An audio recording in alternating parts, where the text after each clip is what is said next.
नमस्कार, मी अभिजित खांडकेकर तुम्हा सगळ्यांचं पुन्हा एकदा स्वागत करतो। आपण पाहत आहात क्रिमिनल्स, चाहूल गुन्हेगारांची। आज मी तुम्हाला एका अशा गुन्ह्याची माहिती करून देणार आहे ज्यामध्ये नात्यांमधला प्रेम आणि विश्वास संपून फक्त स्वार्थ आणि सौदेबाजी राहिली। माणुसकी, प्रेमाची जागा ईर्ष्या आणि तिरस्काराने घेतली। प्रामाणिकपणा, सत्वशीलतेला धोका आणि लबाडीनं ग्रासलं। सत्य घटनेवर आधारित या गोष्टीमध्ये एका व्यक्तीच्या कावेबाजपणामुळे 3 कुटुंब उद्ध्वस्त झाली, एकाला जीव गमवावा लागला तर बाकीच्यांची वाताहत झाली। अनिल सकाळपासून घराच्या बाहेर गेलाय, अजून घरी आलेला नाही। हो, त्याचा फोनही लागत नाहीये। ते असं कधीच करत नाही। मला खूप भीती वाटते। एक मिनिट, तुझं कोणाशी बोलणं झालंय का? नाही। मी त्याच्या मित्रांना फोन लावतो। मी पण नातेवाईकांना करते।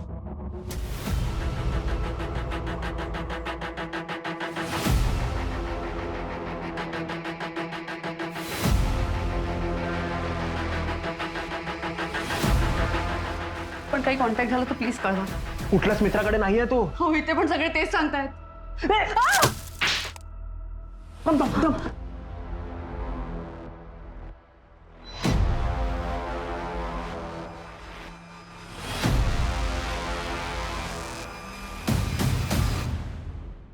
अनिल आमच्या ताब्यात आहे। तो जर जिवंत हवा असेल तर 20 लाख रुपये तयार ठेवा। कुठून आणून द्यायचं ते मी कळवतो। बापरे, म्हणजे अनिल भाऊजींचं किडनॅपिंग झालंय? शांत व्हा, काय झालं? सर माझ्या भावाची किडनॅपिंग झाली आहे सर त्याला प्लीज वाचवा सर। ठीक, मला सगळे डिटेल्स द्या। पहिल्यापासून सांगा काय झालंय?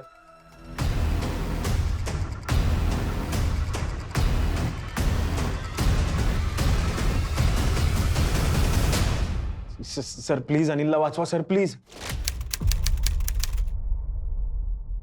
तुम्ही अजिबात काळजी करू नका, सापडेल तो। आम्ही शोधून काढू त्याला।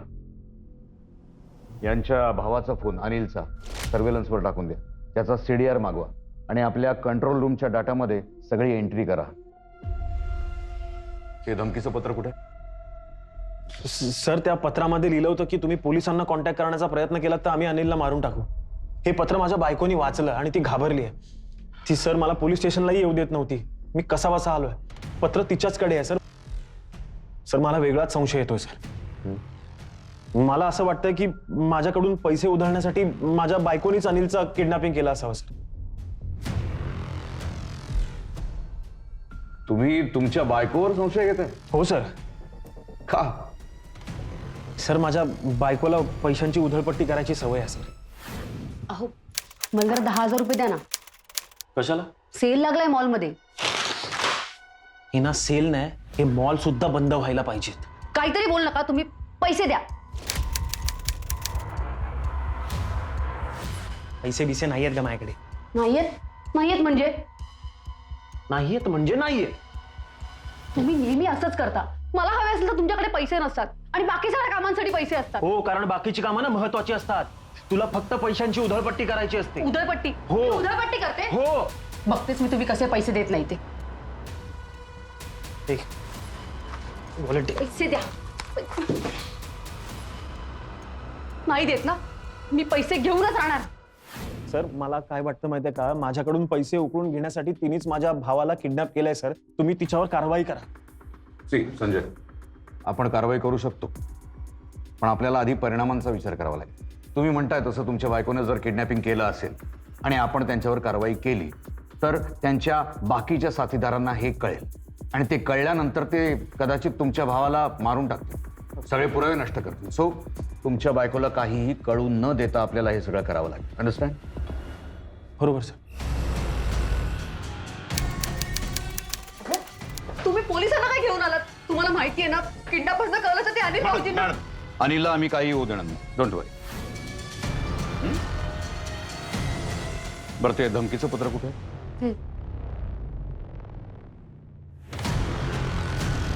याच्याबरोबर एक दगड आला होता, तो कुठे? हा काय इथेच आहे? Don't touch me please. यावर त्या दगड फेकणाऱ्याचे फिंगरप्रिंट्स असतात, यांच्याशिवाय आपल्या डाटामध्ये एकदा चेक करा। कोणा सराईत गुन्हेगाराचं तर काम नाही। हे लोक हुशार दिसत आहेत। यांनी मोबाईलवरून धमकी नाही दिली, आपण यांना ट्रेस करू शकतो ना, म्हणून ही असली जुनी पद्धत वापरली। एनिवे, तुम्हाला कोणावर संशय? कधी यापूर्वी असं घडलंय? नाही. बरं, अनिल कधी तुम्हाला काही बोलला होता की कोणी त्याचा पाठलाग करतंय, कोणी त्याला त्रास देतंय? नाही. आपल्या 4 टीम करा, सगळ्या सस्पिशियस जागांवर रेड टाका. Yes sir. हा ठीक आहे, मी बोलून देतो.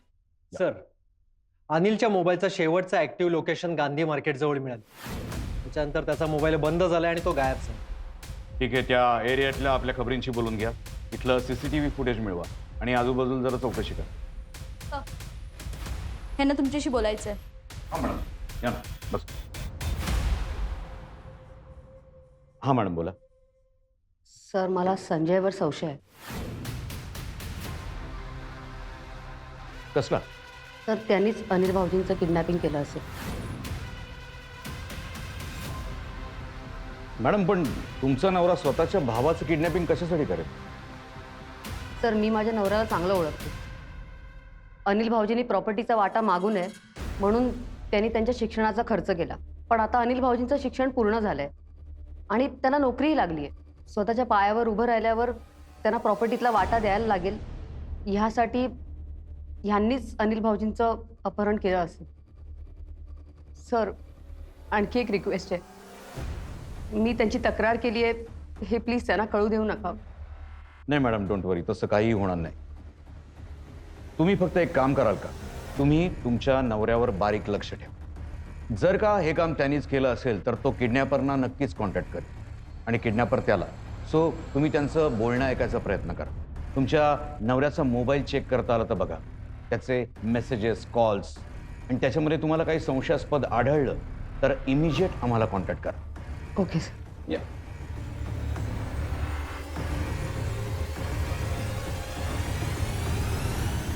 बायकोलाच नवऱ्यावर पाळत ठेवायला सांगायची म्हणजे? सर, इथं बायकोच नवऱ्यावर संशय घेते, आपण तरी काय करणार? हा, बायको नवऱ्यावर संशय घेते आणि नवरा बायकोवर. विचित्र कपल आहे. एक काम करा, या दोघांवरही लक्ष ठेवा. पैशांचं काय करताय? पैशांची गरज पडणार नाही, पोलीस सोडून आणतील अनिलला. आणि पोलिसांना अनिल भाऊजी सापडलेच नाही तर? कधीतरी शुभ बोलत जा, कधीतरी. माझ्या शुभ बोलण्याने काही होणार आहे का? ठीक आहे, मी बोलते. देवा, अनिल भाऊजींना आत्ता ह्या क्षणी सही सलामत घरी घेऊन ये. आले? मला कळतंय पोलीस आपल्या परीने प्रयत्न करतायत, पण आपणही काही करायला नको का?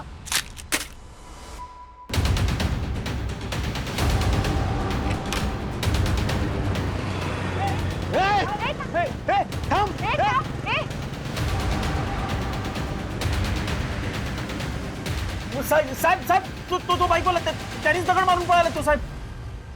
Hello, control room. आत्ताच एक बाईक दगडफेक करून गेले, त्याचा नंबर नोट करा.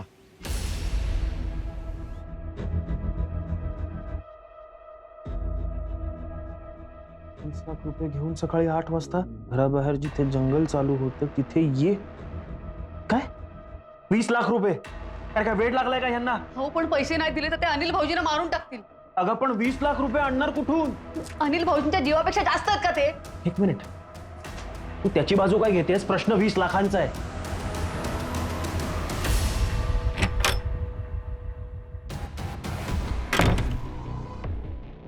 हे घ्या, हे विकून टाका आणि अनिल भाऊजींना सोडवा. तू जरा 2 मिनिटं थांबशील का? अरे ऐक ना, जरा पैशांची गरज होती, काही अरेंजमेंट होईल का बघ ना.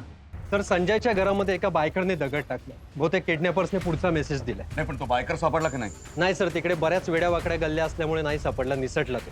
नाकाबंदीतही नाही सापडला. पण आपला कॉन्स्टेबल जो तिकडे पहारा देत होता त्यांनी नंबर नोट डाऊन केला आणि सर्क्युलेट केलाय. सापडेल लवकर. गुड. विक्रम, हो साहेब, मीच. MH15FJ 3554 तुझ्या बाईकचा नंबर आहे? हां, माझीच गाडी आहे. काय झालं साहेब? अरे साहेब, हो, अरे अहो साहेब, साहेब सांगा तरी काय शोधताय साहेब?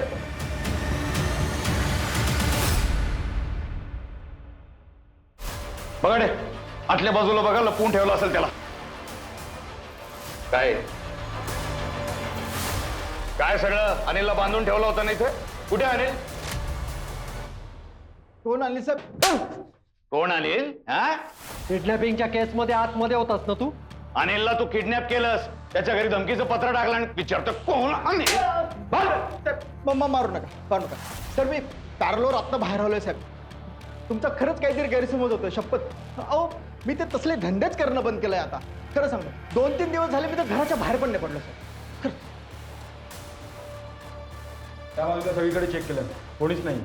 आजूबाजूची घरं चेक करा, लपवून ठेवलं असेल यांनी कुठेतरी. घेऊन चला ना. अहो साहेब, मी काहीच नाही केलं साहेब.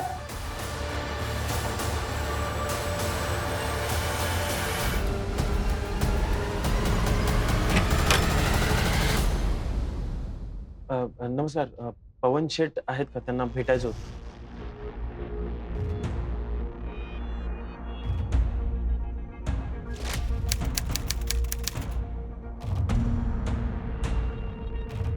पवन दादा,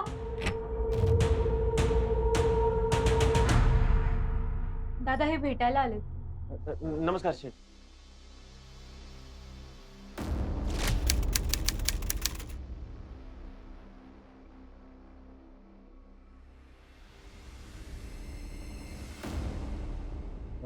शेठ, बोला. पैशांची थोडी गरज होती. किती? 20 लाख रुपये. इतकं? शेठ, मॅटर थोडा सिरियस आहे, जरा पैसे द्याच तुम्ही. घराचे पेपर्स आणले का?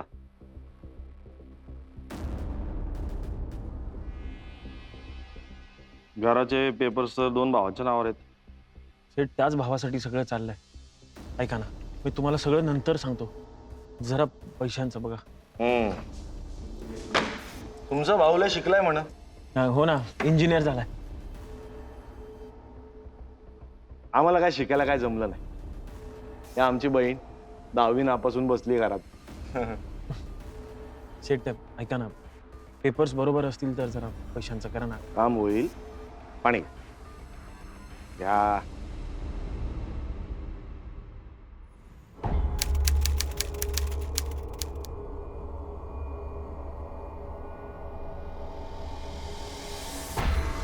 अहो, मी पण येऊ का? तुला जरासा तरी सिरियसनेस आहे?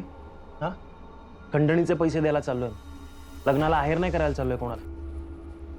येतो.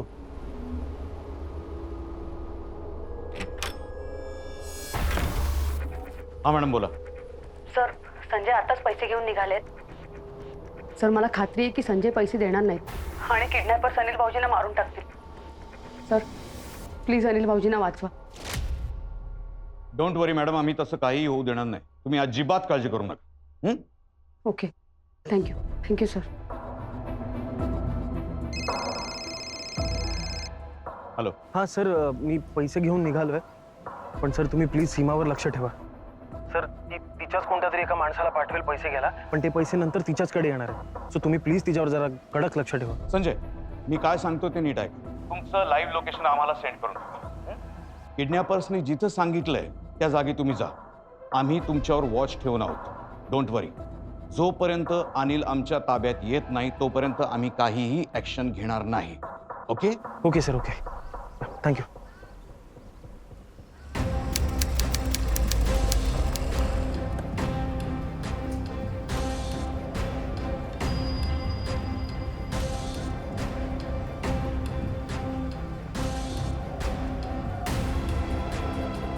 आम्हाला माहित आहे तू पोलीस घेऊन आला आहेस.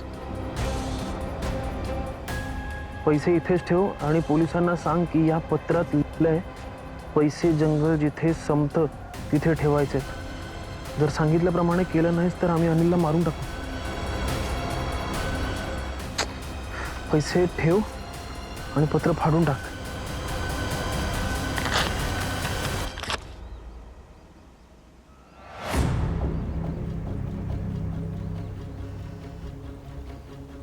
हॅलो. हॅलो, बॅग ठेवली? सर, एक प्रॉब्लेम झाला आहे. त्यांना माहिती आहे तुम्ही पाळत ठेवून आहात ते. आता त्यांनी पैसे तिथे घेऊन यायला सांगितलं जिथे जंगल संपतंय. एक काम करा, त्यांनी सांगितलंय तसं करा. त्यांनी दुसरीकडे यायला सांगितलंय. चला.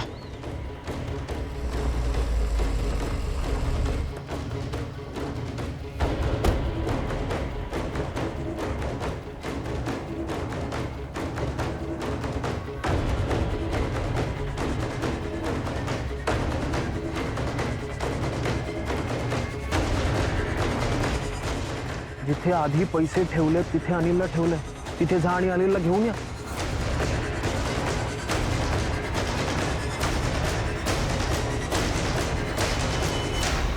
हॅलो हॅलो संजय, पैसे ठेवले का? सर, सॉरी सर, मी तुम्हाला आधी नाही सांगू शकलो. सर, मी पहिल्या ठिकाणी पोहोचलो होतो. तिथे किडनॅपरने एक चिठ्ठी ठेवली होती. त्याच्यात असं लिहिलं होतं की पोलिसांना खोटं सांग की नवीन जागी पैसे ठेवलेत आणि पोलिसांना तिथून तिथपर्यंत घेऊन जा. सर, आता मला दुसरी चिठ्ठी मिळाली. त्याच्यात त्यांनी सांगितलं की जिथे पैसे पहिले ठेवले होते तिथे अनिलला सोडण्यात आले. सर, मी आता अनिलला घ्यायला चाललोय. अहो पण एक साधा मेसेज करायचा ना आम्हाला, आम्ही तिकडे कोणाला तरी थांबवलं असतं. सॉरी सर, मी घाबरलो होतो. ठीक आहे, चला परत पुन्हा पहिल्या ठिकाणी चला.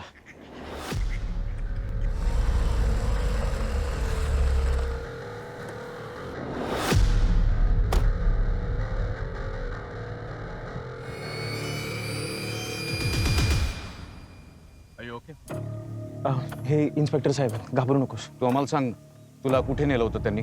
किती लोक होती? कोण होते ते? काय आठवतंय? सर, एक मुलगी किंवा बाई होती.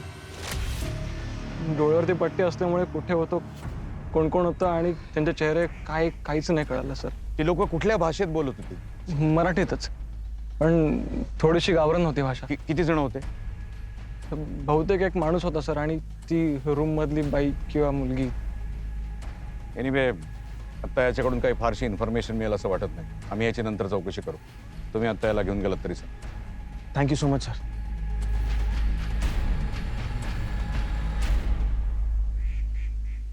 सर, पवनने जो चेक दिला होता त्याच्या मदतीने संजयने बँकेतनं पैसे काढले होते. त्या नोटांचे नंबर आपण नोट केलेत आणि बँकेमध्ये किंवा मॉलमध्ये दुकानदारांना सगळ्यांना सिक्रेट मेसेज पाठवले. त्यातली एक नोट जरी कोणाला सापडली तर इमिजिएट आपल्याला कॉन्टॅक्ट करायला सांगा. त्या नोटांच्या मदतीनं आपण किडनॅपर्सपर्यंत नक्की पोहोचू शकतो. Yes sir.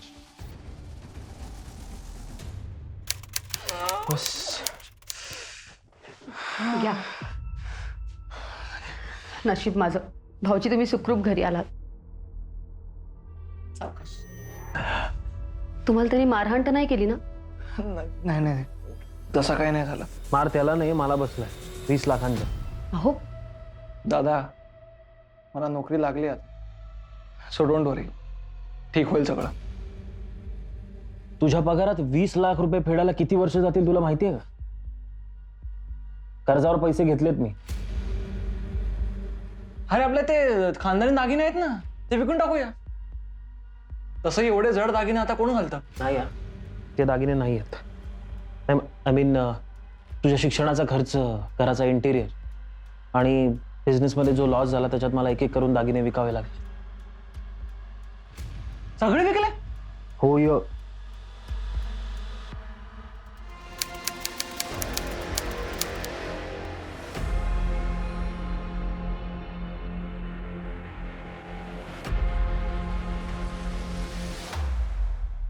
झालं मनासारखं, मिळाले पैसे.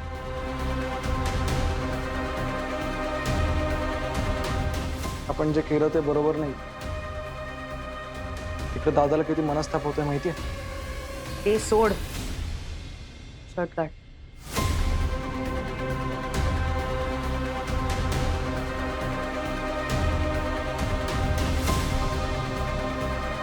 अनिलच्या आयुष्यातल्या रहस्यामुळे या केसचा गुंता आणखीनच वाढला होता. कोण कोणाचा वापर करतोय, कोण शिकार, कोण सावज, हे लक्षात न आल्यामुळे प्रयत्न करूनही पोलिसांना ही केस सोडवणं अवघडच जात होतं. पण ही तर केवळ सुरुवात होती. पुढे काही अशा घटना घडणार होत्या की बघणारा अवाक होऊन जाईल. काही अशी रहस्य उलगडणार होती की माणसाचं मन खरोखरच सैतानाचं घर आहे की काय असं वाटू लागेल. अरे, तू इथं आमच्या ताब्यात असताना तुझ्यासाठी खंडणीची रक्कम कोणी वसूल केली? हा, कोण साथीदार आहे तुझे? बोल. अहो साहेब, माझे कोणीच साथीदार नाहीये. साहेब, हे माझ्या नवऱ्याच्या जामिनाचे पेपर्स. सोडा माझ्या नवऱ्याला. मॅडम, तुमचा नवरा काय धंदे करतो माहितीये का तुम्हाला? लोकांना किडनॅप करतो, खंडणी वसूल करतो. हो नाही साहेब, तुमचा काहीतरी गैरसमज झालाय. कसला गैरसमज? तुमच्या घरात त्या खुर्चीला दोरखंड बांधून ठेवले होते, त्या अनिलला बांधून ठेवला त्यानं. साहेब, ते आमचा नवरा बायकोचं रूम मधलं खाजगी, म्हणजे आमचं प्रायव्हेट मॅटर आहे साहेब. ते त्याचा या किडनॅपिंगशी काय बी संबंध नाही.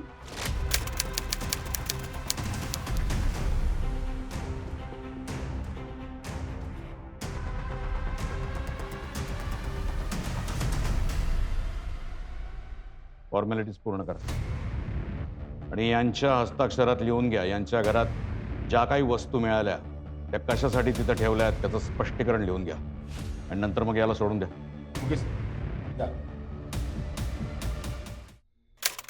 काय म्हणलं येऊ का? अरे शेट, या ना प्लीज. हा. जरा पाणी घेऊन या प्लीज. हे आमची बहीण अनिता. नमस्कार कर. अरे नाही राहू दे. बसा ना तुम्ही, उभे का बसा. अगं बस लाजू नको. काय इंजिनियर साहेब थकल्यासारखे वाटतंय? कुठं बाहेर गेला होता का 2-4 दिवस? नाही मी घरीच आहे. हा अहो काय शेट, आम्हाला सांगितलं असतं तर आम्ही आलो असतो घरी. अहो कामच असं होतं की आम्ही तुमच्याकडे यायचं, तुम्ही आमच्याकडे नाही यायचं. हा कसं आहे, आम्ही आमच्या अनितासाठी चांगलं स्थळ बघतो. म्हणजे कसं आहे, आमच्या घराण्यात जमीन जुमला पैसा अडकायला काय कमी नाही. शिक्षणाची बॉम्ब आहे. म्हणलं पाहुणं कसं शिकले सवरलेलं असावं, आहे का नाही? म्हणजे ही अनिताच्या लग्नाची पत्रिका बघा, पाहुण्यासनी जमतंय का? म्हणजे पत्रिका वगैरे जुळवून. हा डायरेक्ट पत्रिका? अहो म्हणजे अनिल भाऊजींना लग्नात इंटरेस्ट आहे की नाही ते तरी विचारावं. म्हणजे इंटरेस्ट आपण निर्माण करू. लग्न तसा मी लग्नाचा अजून विचार नाही केला. विचार आम्ही करायचा, लग्न तुम्ही करायचं. हा ते बघा पत्रिका जुळते मिळते का ते. पाहू ना बाहेर कुठं काय तुमचं लव बिव नाही ना? अहो नाही एकदम साधा सरळ मुलगा आहे तो. मी एक काम करतो, मी पत्रिका जुळते की नाही ते बघतो हिची आणि याची, आणि मग कळवतो तुम्हाला. हा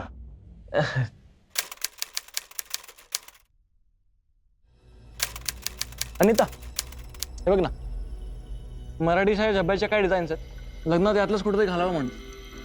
तुला कोणता आवडतो सांग? काय ग काय झालं? पोस्टाने हे पत्र आलंय.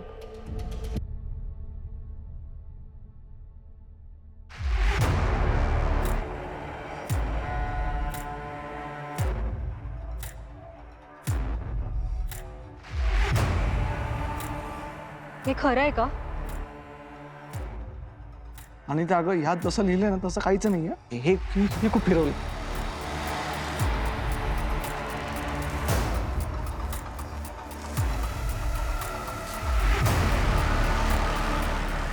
इतक्या वर्षापासून तुम्ही हे सगळं सहन करताय, पण आता काळजी करू नका. मी आहे ना तुमच्यासोबत. आपण दोघं मिळून यातून सुटका करून घेऊ. मला तिचा नंबर द्या. तुझं पत्र मिळालं का?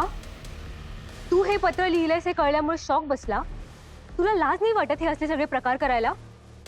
आता अनिल सोबत माझं लग्न ठरलंय, त्यामुळे तुझी ही सगळी थेर आहेत ना बंद कर, नाहीतर गाठ माझ्याशी आहे.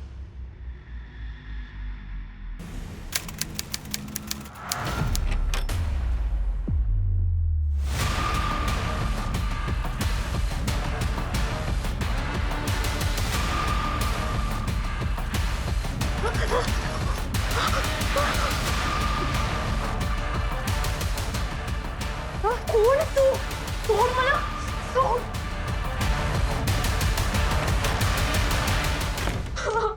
दादा, दादा, पवन दादा, पवन दादा. अनिता अनिता काय झालं? अनिता अनिता दार उघड. अनिता अनिता दार उघड. अनिता अनिता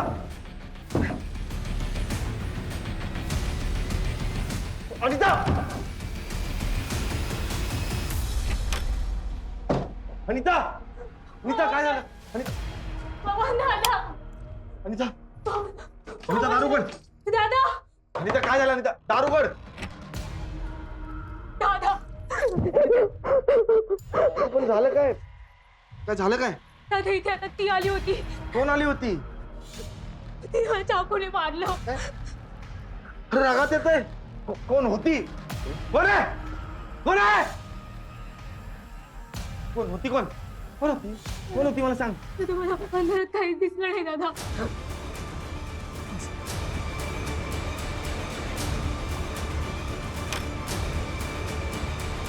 दादा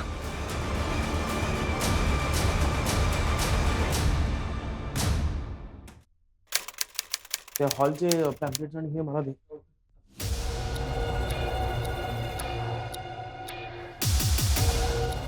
सीमा सीमा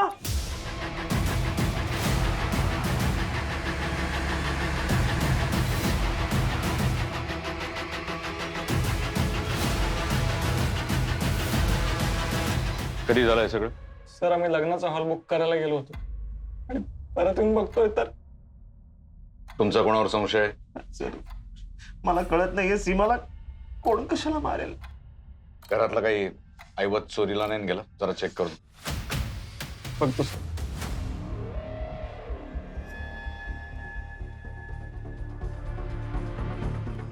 बॉडीवर जखमा बऱ्याच झाल्यात, म्हणजे कुठल्या तरी हत्याराने केल्यात. कुठला हत्यार सापडलं का? चेक करा.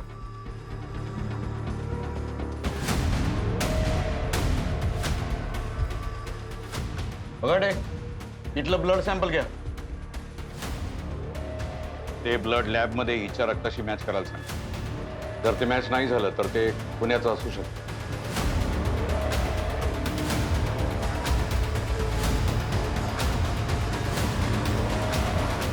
सर, हिरव्या काचेच्या बांगडीचा तुकडा.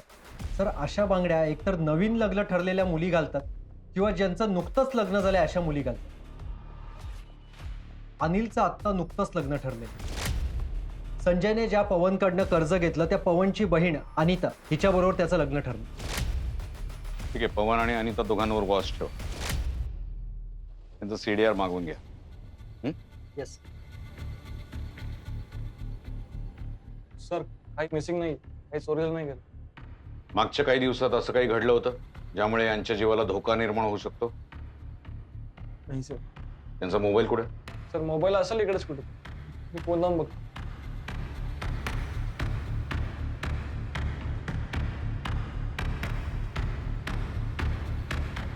सर फोन बंद येतोय. घरात सगळीकडे सर्च करा. आजूबाजूला चौकशी करा. सीसीटीव्ही फुटेज मिळते का ते बघा. पंचनामा करा आणि बॉडी पोस्टमॉर्टमसाठी पाठवून द्या. Yes sir. सीमाचा खून झाल्यापासून तिचा मोबाईल काय आहे, म्हणजेच तिच्या मोबाईलमध्ये काहीतरी इम्पॉर्टंट इन्फॉर्मेशन असणार. एक काम करा, तिच्या मोबाईलचा सीडीआर मागवा. त्यातून काही क्लूज मिळतील. पण एक लक्षात येत नाहीये, सीमाचा खून करून फायदा कोणाचा? सर एक मिनिट. हॅलो. ओके सर, खंडणीमध्ये वापरलेल्या सिरीजच्या नोटा एका बँकेत जमा झाल्या. कोणी जमा केलं?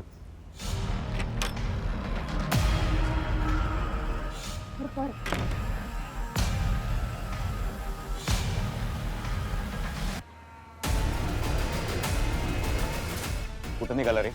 हा? अरे कुठे पळून चालला होता? हो नाही साहेब, आम्ही माझ्या माहेरी चाललो होतो. अच्छा, अनिलच्या खंडणीतून 20 लाख रुपये मिळाले तुम्हाला. त्यातले 1 लाख रुपयेच भरले तुम्ही. उरलेले कुठे? साहेब ते पैसे खंडणीचे नव्हते साहेब. कुठले होते? कुठले होते बोल. सर, विक्रमने 1 लाख रुपये बँकेत कॅश भरले आणि त्यावेळचं सीसीटीव्ही फुटेज टीमला चेक करायला सांगितले. विक्रमने एका माणसाकडून ते 1 लाख रुपये घेतलेत आणि त्या माणसाचा टीमने फोटो पाठवलाय. कोण आहे? कोण आहे? तुझा साथीदार आहे ना? बोल. सीमा माहिती आहे ना? तिच्या खुनाविषयी काय माहिती आहे तुम्हाला? बोला. यांना फोडून काढा जोपर्यंत हे खरं बोलत नाहीत. सर, सीमाच्या घराकडे जाणारे बरेच रस्ते आणि त्यातल्या एका रस्त्यावर पवन तिच्या घराकडे जाताना दिसतो आणि घाई गडबडीत परत येताना दिसतो. पवन कुठे? बोलवले सर त्याला. गुड.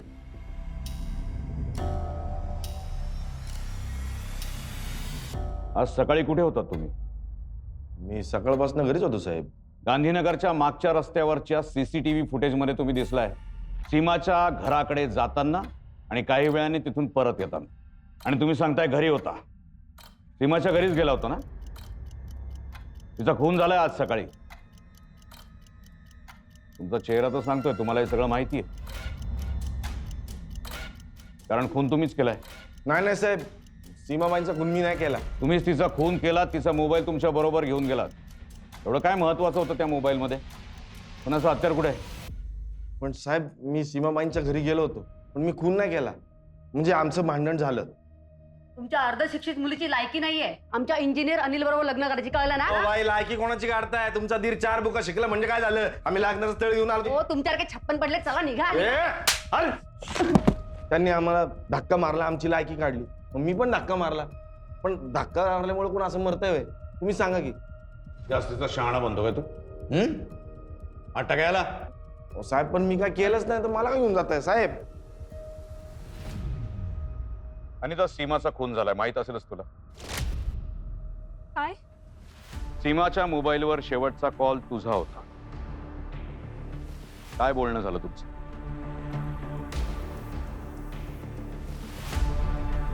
ही जखम कशी झाली? तुझ्या हातात जशा बांगड्या आहेत, तशाच बांगड्यांचे तुकडे सीमाचा खून झाला तिकडे सापडलेत. म्हणजे तूच होतीस तिकडे, तूच केलास खून. बोल, का केलास खून?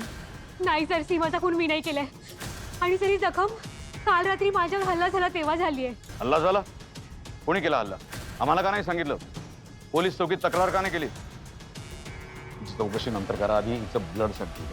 सीमाच्या घरात खिडकीत जे ब्लड मिळालं होतं त्याच्याशी मॅच होते का बघा. Yes sir. मॅडम, चौकशी. सर, विक्रमला ज्याने पैसे दिले होते त्याची ओळख पटली. कोण येतो? रमेश.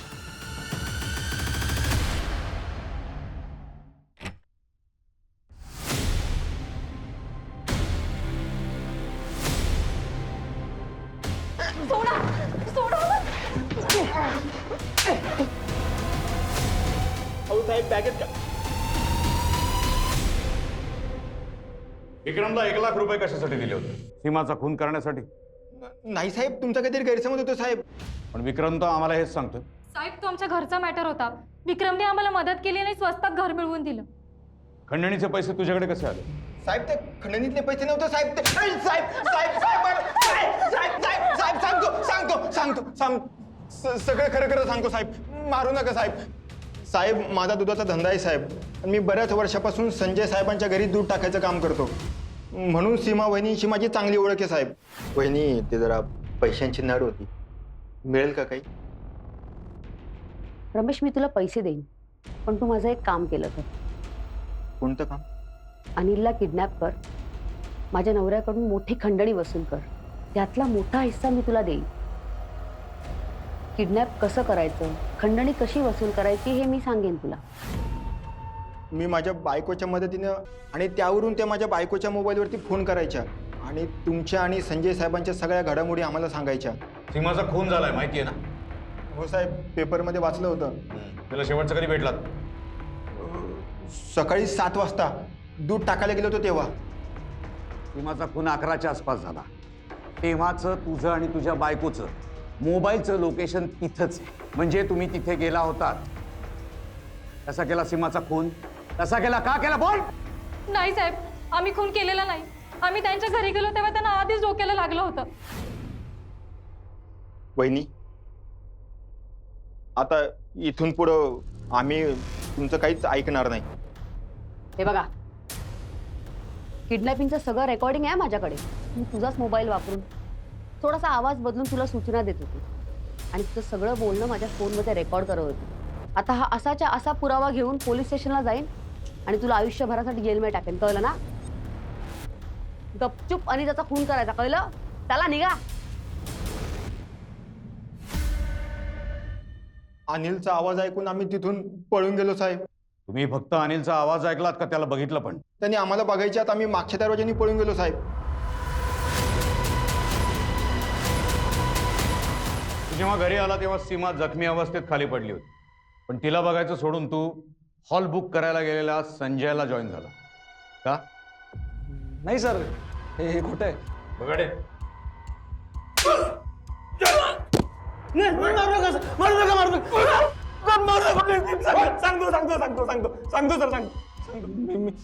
मी चाकू गटारात टाकून दिला आणि दादासोबत हॉल बुक करायला गेलो. एवढा कसला राग होता रे तुझा तुझ्या वहिनीवर? सर, मी 14-15 वर्षाचा होतो तेव्हापासून सीमा वहिनी माझ्याबरोबर माझ्याबरोबर घाणेरडे प्रकार करायची सर. ती आजही दादा घरी नसल्यावरती माझ्यावरती नको नको ते करायची. सर हे सगळं लहानपणापासून मनात साचलं होतं. आणि जेव्हा मी तिला तडफडताना बघितलं ना, मला वाटलं जर ही मेली तर माझं सगळं टेन्शन संपेल.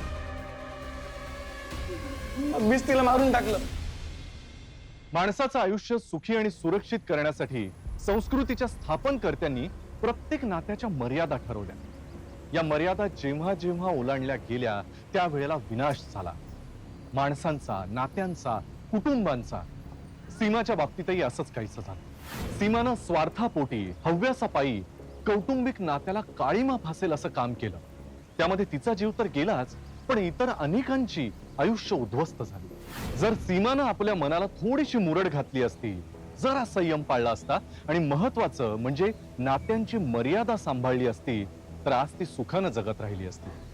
संजय आणि अनिलनेही वेळेवरच सावध होऊन येणाऱ्या वादळाचा अंदाज घेतला असता, वेळीच उपाय केला असता, तर आज तेही सुखात आणि आनंदात जगत राहिले असते. पण म्हणतात ना, आयुष्यामध्ये जर तरला अर्थ नसतो. जर मी असं केलं असतं तर तसं झालं असतं, जर मी तसं नसतं केलं तर बरं झालं असतं, अशी पश्चात बुद्धी करायची नसेल तर वेळीच धोका ओळखून सतर्क राहून नात्यांच्या मर्यादा सांभाळायला हव्यात. याच विचारांसह मी अभिजित खांडकेकर आता तुमची रजा घेतो. पुन्हा भेटूया एका नवीन केससह नवीन भागामध्ये. तोपर्यंत तुमची आणि तुमच्या कुटुंबियांची काळजी घ्या.